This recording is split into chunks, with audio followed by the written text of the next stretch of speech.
ಅಲ್ಲೇ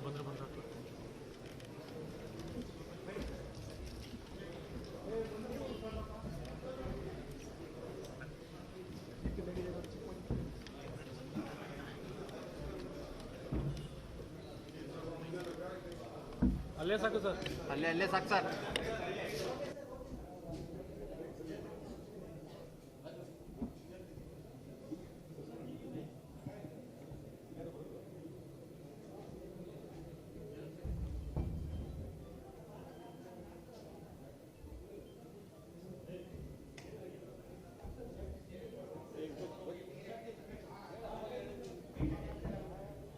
ಕ್ಯಾಪ್ಚರ್ ಆಗುತ್ತಾ?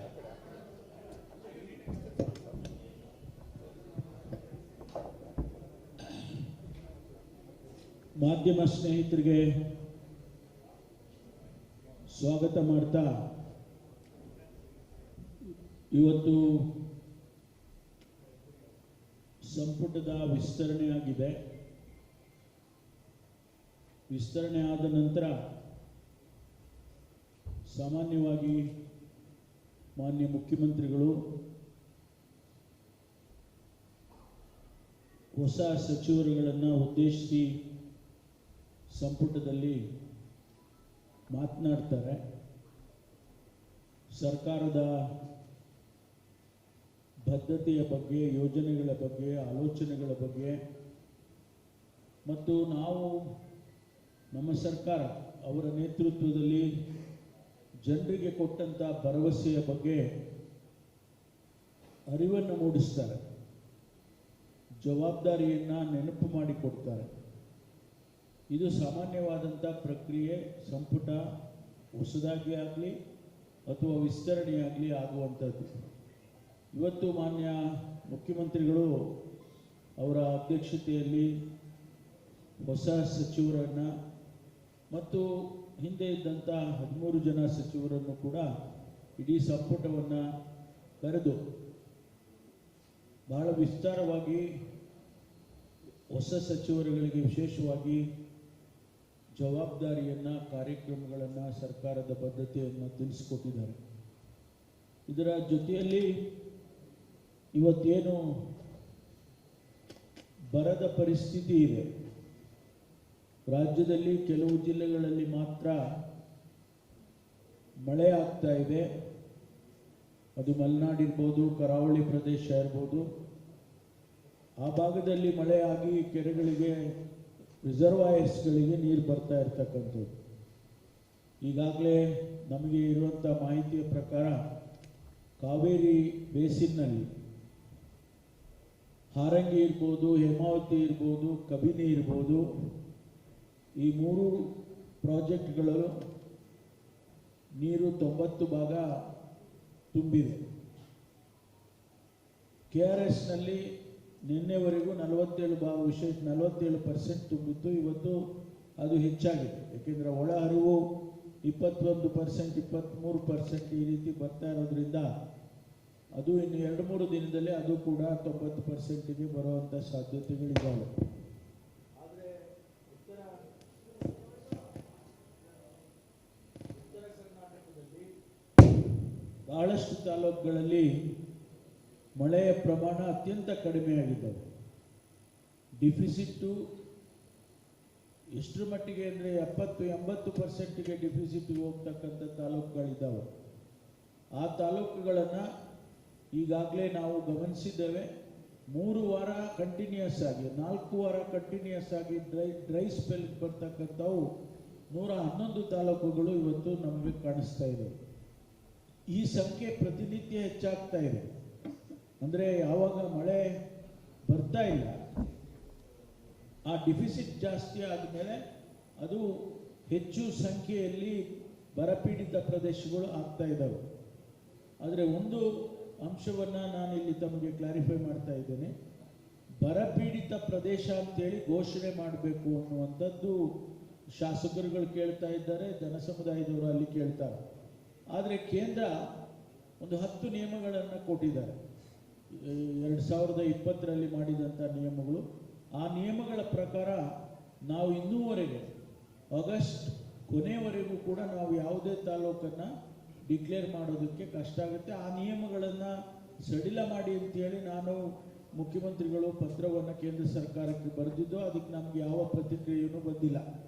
ಆದರೆ ಆ ನಿಯಮಗಳ ಪ್ರಕಾರ ಅದು ಮಾಯಿಶ್ಚರ್ ಕಾಂಟೆಂಟ್ ಇರ್ಬೋದು, ಸಾಯಿಲ್ ಟೈಪ್ ಇರ್ಬೋದು, ಆ ಮಳೆಯ ಪ್ರಮಾಣ ಇರ್ಬೋದು, ಎಲ್ಲ ಅಂಶಗಳನ್ನು ಗಮನದಲ್ಲಿ ಇಟ್ಕೊಂಡು ನಾವು ಮಾಡಬೇಕಾಗ್ತದೆ. ಅದಕ್ಕೆ ಇನ್ನೊಂದು ಸ್ವಲ್ಪ ಅಂತ ನಾವು ತಡ ಆಗ್ತದೆ ಡಿಕ್ಲೇರ್ ಮಾಡೋದಕ್ಕೆ.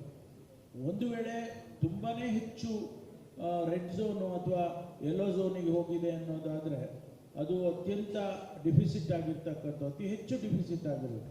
ಅಂಥದ್ದನ್ನು ನಾವು ಅದನ್ನು ಪರಿಶೀಲನೆ ಮಾಡಿ ಸಂಪುಟಕ್ಕೆ ಕ್ಯಾಬಿನೆಟ್ಗೆ ತೆಗೆದುಕೊಂಡು ಬಂದು ಅಲ್ಲಿ ಡಿಕ್ಲೇರ್ ಮಾಡ್ತಕ್ಕಂಥ ಸಾಧ್ಯತೆಗಳಿದ್ದಾವೆ. ಅದನ್ನು ನಾವು ಮುಂದೆ ಮಾಡ್ತೇವೆ.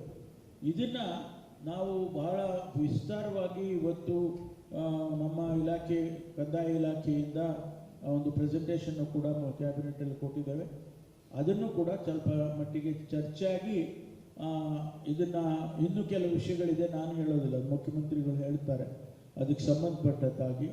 ಆದ್ದರಿಂದ ಮಾನ್ಯ ಮುಖ್ಯಮಂತ್ರಿಗಳನ್ನು ಮತ್ತು ತಮ್ಮನ್ನೆಲ್ಲರನ್ನೂ ಕೂಡ, ವಿಶೇಷವಾಗಿ ಮುಖ್ಯಮಂತ್ರಿಗಳು ನಮ್ಮ ಖಾದರ್ ಸಾಹೇಬರು ಮತ್ತು ನಮ್ಮ ಅಜಯ್ ಹೊಸದಾಗಿ ಆಗಿರ್ತಕ್ಕಂಥ ಸಚಿವರು ಅವರುಗಳನ್ನ ಸ್ವಾಗತ ಮಾಡಿ ಈಗ ತಮ್ಮನ್ನು ಉದ್ದೇಶಿಸಿ ಮುಖ್ಯಮಂತ್ರಿಗಳು ಮಾತಾಡಬೇಕು ಅಂತೇಳಿ ಅವರನ್ನು ವಿನಂತಿ ಮಾಡ್ತೀನಿ.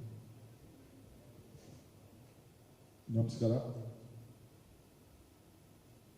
ನಮ್ಮ ಉಪಮುಖ್ಯಮಂತ್ರಿಗಳು ಡಾಕ್ಟರ್ ಪರಮೇಶ್ವರ್ ಅವರು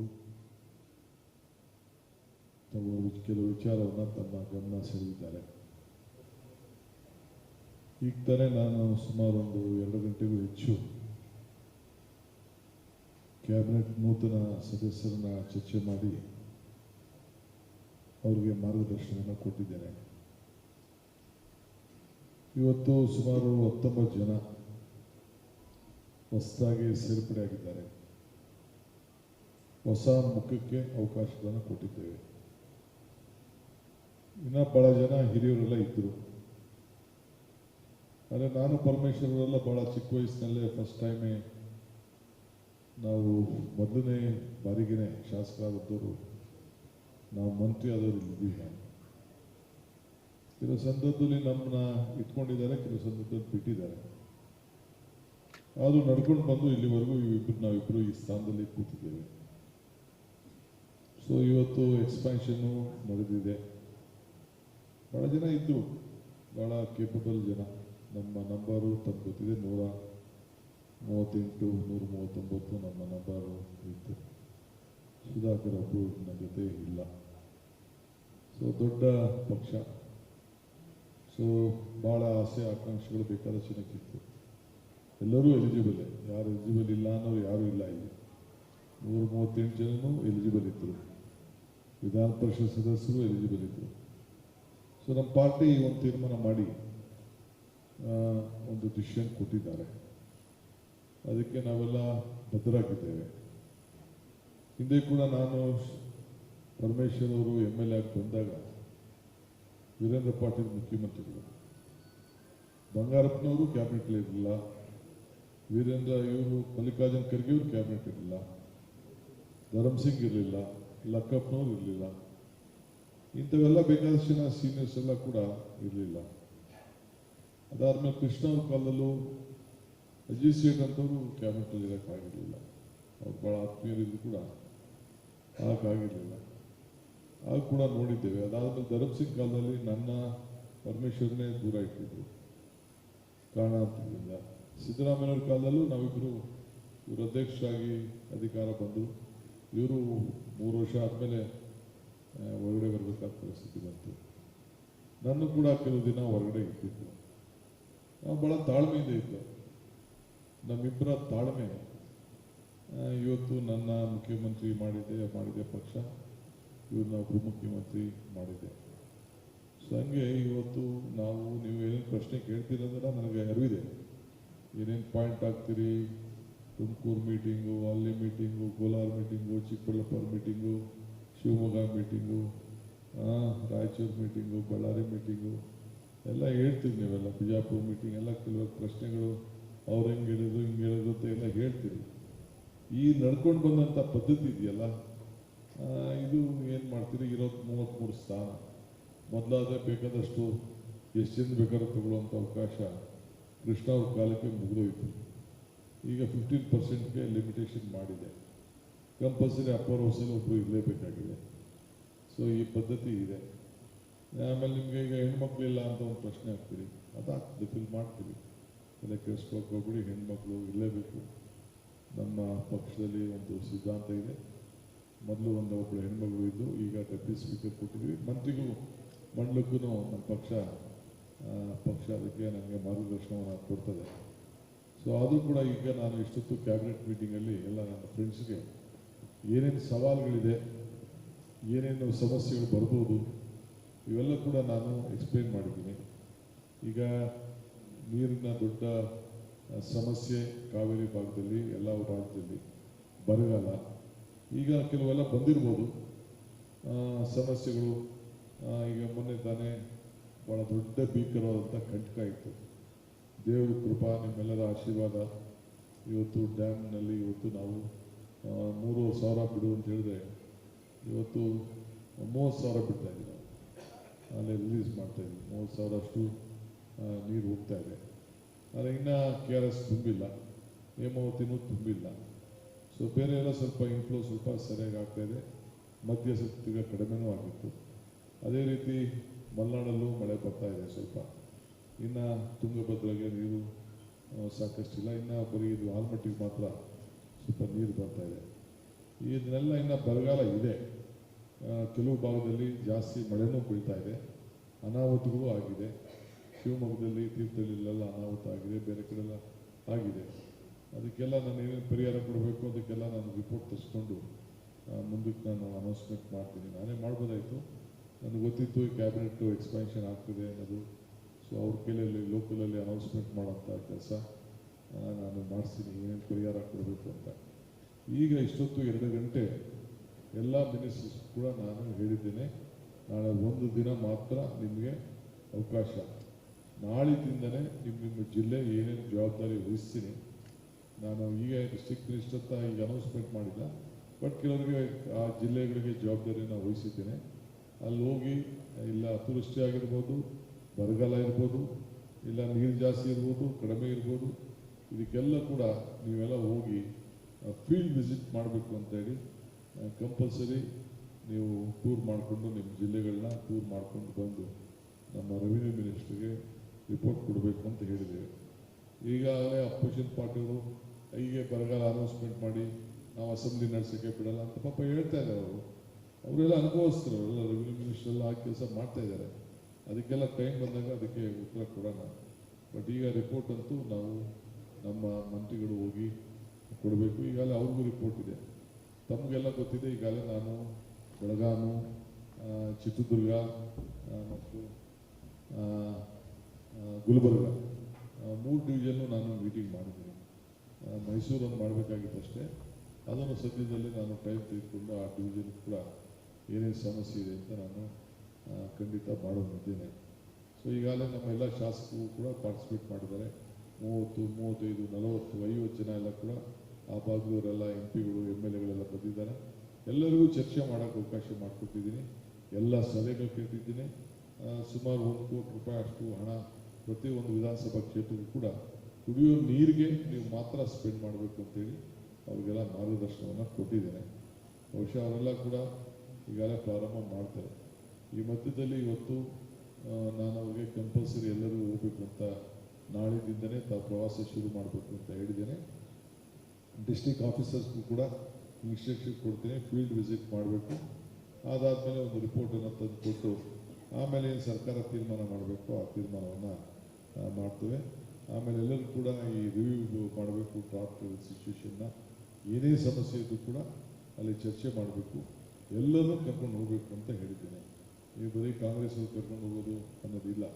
ಜನಪ್ರತಿನಿಧಿಗಳು ಯಾರು ಆಯ್ಕೆಯಾಗಿದ್ದಾರೆ ಅವರೆಲ್ಲರೂ ಕೂಡ ನೀವು ತಿಳಿಸಿ ನೀವು ಹೋಗಬೇಕು. ಇದು ಸರ್ಕಾರ ಇದು ಅನ್ನೋದು ಕೂಡ ಅವರಿಗೆಲ್ಲ ಮಾರ್ಗದರ್ಶನವನ್ನು ಕೊಟ್ಟಿದ್ದೇನೆ. ಬಹುಶಃ ಎಲ್ಲರೂ ಕೂಡ ಅವರ ಸಂದರ್ಭದಲ್ಲಿ ಹೋಗ್ತಾರೆ. ಸೊ ಮಂತ್ರಿಗಳ ಈಗಾಗಲೇ ನಾವು ಇನ್ನು ಮುಂದಕ್ಕೂ ಕೂಡ ಇವತ್ತು ನಮಗೆ ನಾಡಿನ ಜನತೆ ಸೇವೆ ಈ ದಿಟ್ಟಲ್ಲಿ ನಾವೆಲ್ಲ ನಮ್ಮ ಕೆಲಸವನ್ನು ಅವ್ರಿಗೆ ಹೇಳ್ತೇನೆ. ಏಕೆಂದರೆ ನಮ್ಮ ಈಗ ಮುಂದಕ್ಕೂ ಕೂಡ ನಮ್ಮ ಸೆಂಟ್ರಲ್ ಲೀಡರ್ಸು ಬಂದು ಅವ್ರನ್ನೆಲ್ಲ ಸಪ್ರೇಟಾಗಿ ಅವ್ರಿಗೆ ಏನೇನು ಮಾರ್ಗದರ್ಶನ ಕೊಡಬೇಕು ಏನು ರೀತಿ ಅಂತೇಳಿ ಅದನ್ನು ಮಾಡ್ತಾರೆ. ಸೊ ದಯವಿಟ್ಟು ಇದಕ್ಕೆ ತಾವು ಕೂಡ ಮಾಧ್ಯಮದವರು ಇದನ್ನು ಗಮನಿಸ್ತಾ ಇರ್ತೀರಿ.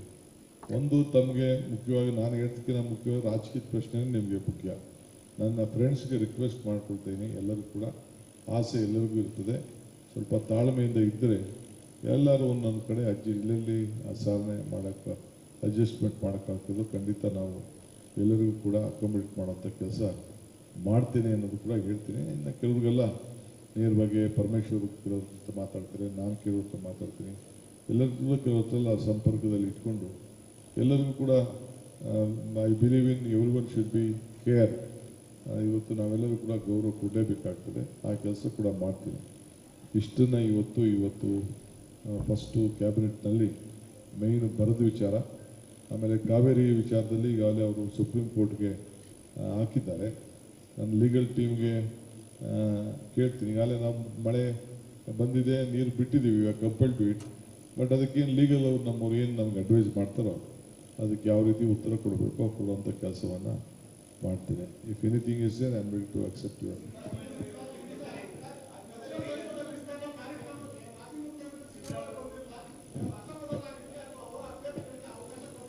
ನೋಡಪ್ಪ, ನಾನು ಅವರು ಎಲ್ಲ ಕೂತ್ಕೊಂಡು ತೀರ್ಮಾನ ಮಾಡಿರೋದೆ. ಅವರ ಬರ್ತಡೇ ಇವತ್ತು ಹಬ್ಬ, ಗೆಸ್ಟ್ಗಳು ಪ್ರೀತಿಯಾಗಿದ್ದು ಅವ್ರಿಗೆ, ಅರ್ಥ ಆಯ್ತಾ? ಅವರ ಜನ್ಮದಿನ, ನಾನು ಅವ್ರಿಗೆ ಶುಭ ಹಾರೈಸಿದ್ದೀನಿ, ಆಯಿತಾ? ಇವತ್ತು ಸಿದ್ದರಾಮಯ್ಯನವ್ರಿಗೆ ಯಾಕೆ ಹೆಸರು ನಾನು, ನಾವೆಲ್ಲ ಒಂದು ಟೀಮ್, 139 ಜನನೂ ಒಂದು ಟೀಮ್, ಯಾರಿಗೂ ಅಸಮಾಧಾನ. ಈಗಿರೋರೆಲ್ಲ ನಾನು ಸೇರಿ ಅವ್ರ ಕಡೆಯವರಲ್ವಾ, ನಾನು ಸಿದ್ದರಾಮಯ್ಯ ಪಟ್ಟ ಅಭಿಮಾನಿಗಳು. We all are one, we all are united, we will be united, we will fight unitedly. ನೀವೆಲ್ಲ ಯಾಕೆ ಅದಕ್ಕೆ ನೀವೇನು ಬರೀ ಹುಡುಕ್ತಾ ಇದ್ದೀರ, ನಾವು ಹೊಸದಾಗಿ ಲೆನ್ಸ್ ಆಗ್ತಾ ಇದ್ದೀರ, ಹೊಸ ಸುದ್ದಿ ಕೇಳ್ತಾ ಇದ್ದೀನಿ ನಿಮ್ಮ ಹತ್ರ ಎಲ್ಲ.